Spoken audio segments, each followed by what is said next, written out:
একটি সার্বভৌম ভূখণ্ডের রাজপথ যখন প্রতিবেশী দেশের মানচিত্র পরিবর্তনের স্লোগানে কেঁপে ওঠে তখন বুঝতে হবে সেই জনপদের রাজনীতিতে কোনো বড় ধরনের বাকবদল ঘটছে।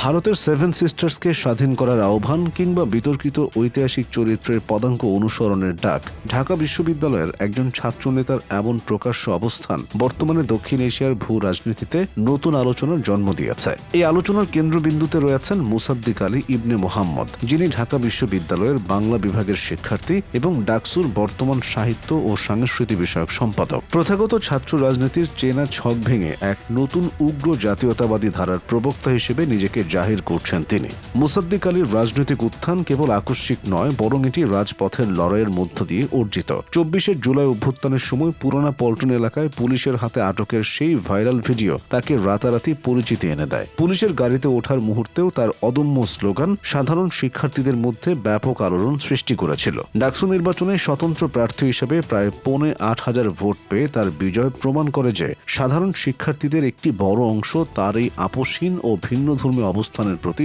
আস্থাশীল। তার রাজনীতির মূল স্তম্ভই হল কঠোর ভারত বিরোধিতা। ভারতীয় হাইকমিশন ঘেরাও কর্মসূচি থেকে শুরু করে দিল্লির আধিপত্যের বিরুদ্ধে তার অবস্থান ভূ রাজনৈতিক বিশ্লেষকদের নজরে এসেছে। তিনি কেবল রাজপথের হুঙ্কারে সীমাবদ্ধ নন, বরং ভারতের অর্থনীতিকে চাপে ফেলতে দ্বিপাক্ষিক বাণিজ্য ও অর্থপ্রবাহ বন্ধ করার মতো কঠোর প্রস্তাবও পেশ করেছেন।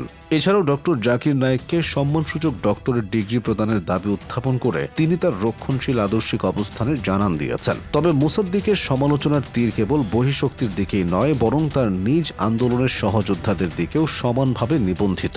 আন্দোলনের মূল সমন্বয়কদের অনেকের বিরুদ্ধেই তিনি ক্ষমতা ভাগাভাগি এবং আহতদের অবহেলার অভিযোগ তুলেছেন। সরকারের উচ্চ পর্যায়ের উপদেষ্টাদের প্রতি তার অনাস্থা এবং নির্দিষ্ট রাজনৈতিক শক্তির বিরুদ্ধে অপপ্রচারের প্রতিবাদ তাকে ছাত্র রাজনীতির এক স্বতন্ত্র মেরুতে দাঁড় করিয়েছে। তিনি মনে করেন মাঠ পর্যায়ের রাজনৈতিক শক্তিকে দুর্বল করার চেষ্টা দেশের জন্য শুভকর নয়। মুসাদ্দিক আলীর এই রাজনৈতিক পথচলা নানামুখী বিতর্কেও ঘেরা। ছাত্রীদের গান বাজনা নিয়ে মন্তব্য করে যেমন তিনি সমালোচিত হয়েছেন, তেমনি বিজয় দিবসের কর্মসূচি নিয়ে তার বক্তব্য তাকে প্রগতিশীল মহলের নিশানায় ফেলেছে। তা সত্ত্বেও দিল্লির আধিপত্যের বিপরীতে ঢাকা কেন্দ্রিক এক সার্বভৌম ও আত্মমর্যাদাশীল রাজনীতির যে রূপরেখা তিনি আঁকতে চাইছেন তা বাংলাদেশের ভবিষ্যৎ ছাত্র রাজনীতির জন্য একটি নতুন মাইলফলক হতে পারে। দিল্লি না ঢাকা, এই দ্বৈরথে তিনি ঢাকাকেই শ্রেষ্ঠত্বের আসনে বসাতে চান। শেষ পর্যন্ত তার এই জাতীয়তাবাদী দর্শন বাংলাদেশের দীর্ঘমেয়াদী পররাষ্ট্র নীতিতে কী প্রভাব ফেলে সেটি এখন বড় প্রশ্ন।